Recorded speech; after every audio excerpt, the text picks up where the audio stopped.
Good evening, LTL Nation, and welcome back to the 7-Minute Breakthrough Revolution. Tonight on Life Talks Live, we're talking about limiting beliefs. What are they? And how do they take shape and form?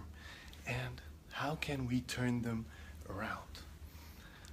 Today, if you don't know about this, there are two schools of thoughts in this world that have been in a heated debate for such a long time.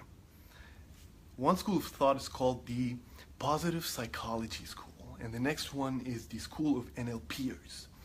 And what they believe regarding limiting beliefs is the first school, positive psychology. They believe that in order to turn limiting beliefs around, we have to always think positive.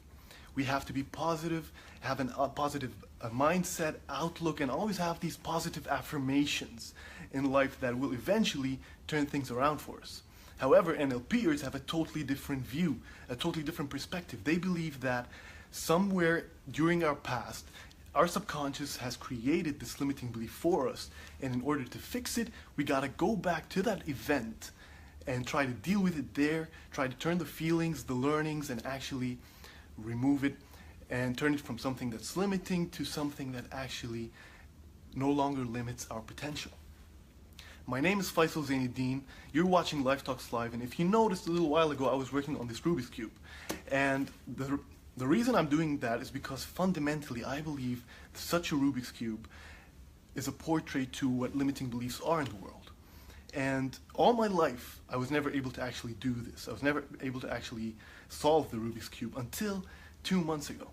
But what's really cool and interesting and actually ironic about the Rubik's Cube is that whenever you're holding it and you start for the first time trying to solve it, everyone around you who's already tried is going to be like, hey, this is too hard. What are you trying to do? It's kind of impossible. Only a few people in the world can do it. You'll never be able to do it. And while you're listening to that, trying to solve it, it registers in your mind, in your subconscious already that you're incapable of solving the Rubik's Cube.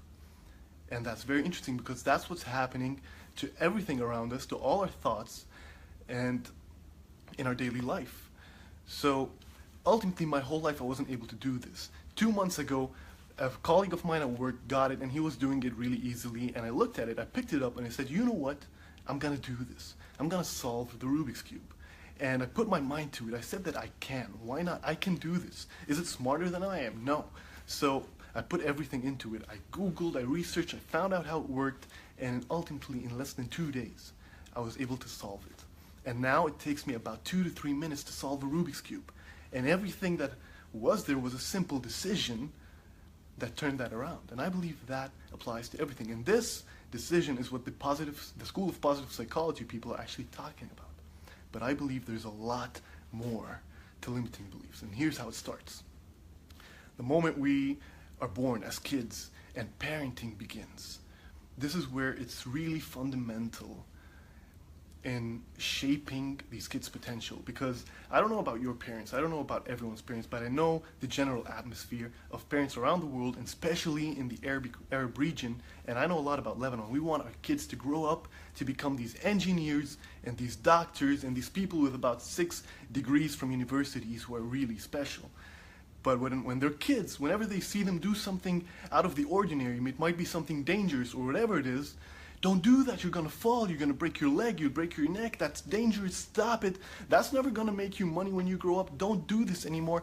And we ultimately break down all kinds of potential for these kids, starting at a very young age. And if you notice right now, whenever we grown-ups or whoever is watching these videos of kids, of these what we consider to be prodigies, like a 4-year-old riding a motorbike, or a 5-year-old singing in front of a crowd of thousands, or a 6-year-old being a master class chess winner, or these magicians, or these painters who are like 4, 5, 6 years old, we look at them and we don't even believe our eyes.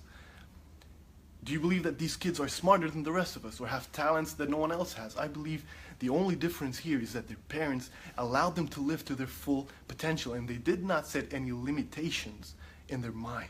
And that creates the biggest difference to these kids. Because as a kid, you don't know what you can or can't do. There's nothing you can't do as a kid. The whole world's a playground. You can do anything that you set your mind to. You don't even think about the dangers as a kid because you don't believe they exist. You believe you can do something and you head out and you do it. But when parenting comes in and they let you be scared, they make you be frightened of a different outcome that you might not expect, that's when you take a step back. That's when you try to relax, take it easy on yourself, and take the easy road to what society wants you to go. So that's step number one in parenting. And after that, we head into the educational system, which is by far a lot worse, because in schools, we're all judged by our grades. Be it math or sciences or languages or history or whatever, we're judged by our grades. And what's worse is that we're compared to other kids. And ultimately, if you're not as good as the kid next to you, or your grades are not that good, you're going to be an underachiever. You're not going to be as great as that person. And that's when they start breaking down your potential as well. And they limit you so much with these subjects that they teach, which is very limiting, and they have nothing to do with life most of the time. But they never actually give you the proper tools, or try to find out what abilities you do have, or what abilities you might be hiding, and what stuff you can actually do. And still in schools, we judge a fish by its ability to climb a wall, and that's very disturbing, because we have so much talent in these kids, many things that they can do, and we break it down right even before we let them start. And that's another big problem.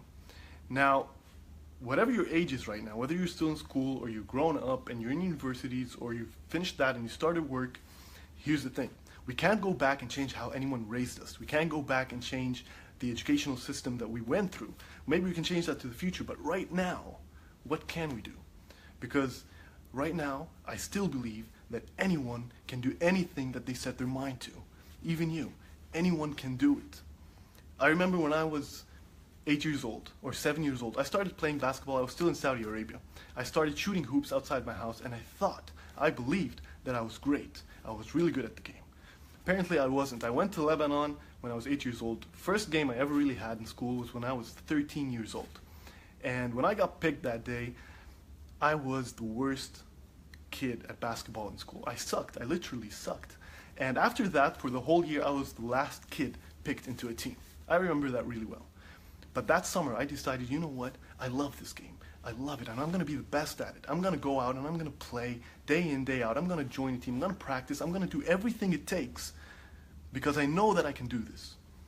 And after the whole summer, I went back to school, and on the first day, I was the last kid to be picked. But it was the last time my whole entire life that I was ever picked last, because from that day on, I really was the best player in my class. I turned out to be the youngest kid in the varsity team and the captain of the varsity team. I eventually went to university on a basketball scholarship. So I believe that if you put your mind to something, whatever the case, whatever the situation, you can do it. As long as you understand that everyone around you might not be supportive. Everyone around you might be telling you you can't do something just because they can't do it.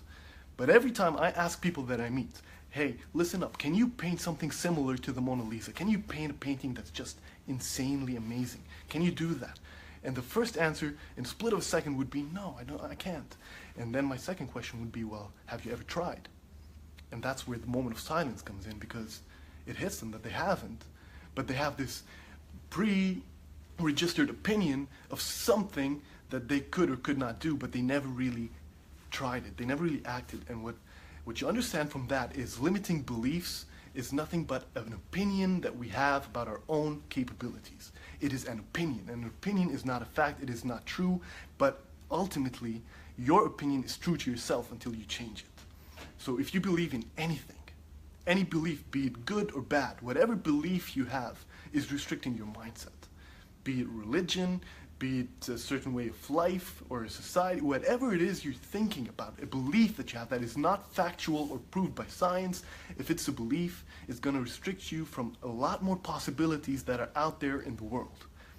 And if you circle back to yourself, then there's a lot of these opinions that are registered, and the older you get, the more of these opinions get registered and get harder to turn around. But I urge you, know that if you set your mind to anything, you can do it. And don't give me these excuses anymore. Because the older we get, the more excuses we give. And it becomes easier to give excuses. I don't have time. I don't have energy. I ain't got the money. I don't do this. I can't do that. These are plain excuses. But I can tell you this about time. If you got time today to take selfies, you got time to work. If you got time to take pictures of your food, you got time to work. If you got time to travel and be on vacations and having fun, you got time to work. And I can tell you this, if you're not doing what you truly love, if you're not doing what you actually can do, then you're already wasting time because you're not doing what you really enjoy. So you've got time, you got to allocate it right. You've got to find your resources, and ultimately you can do anything. If you have a different opinion, please get in touch, and I would love to discuss your abilities and show you that anything is possible. My name is Faisal Zeineddine. Thank you so much for tuning in tonight. Tune in with Shadan tomorrow. She has a very special guest coming on board, and the rest of the coaches during the week. You know where to find us, Life Talks Live on Facebook, YouTube, Instagram, and Twitter, or you can reach us on our website on lifetalkslive.com. Thank you so much for tuning in, and have a very blessed night, ladies and gentlemen. Over and out.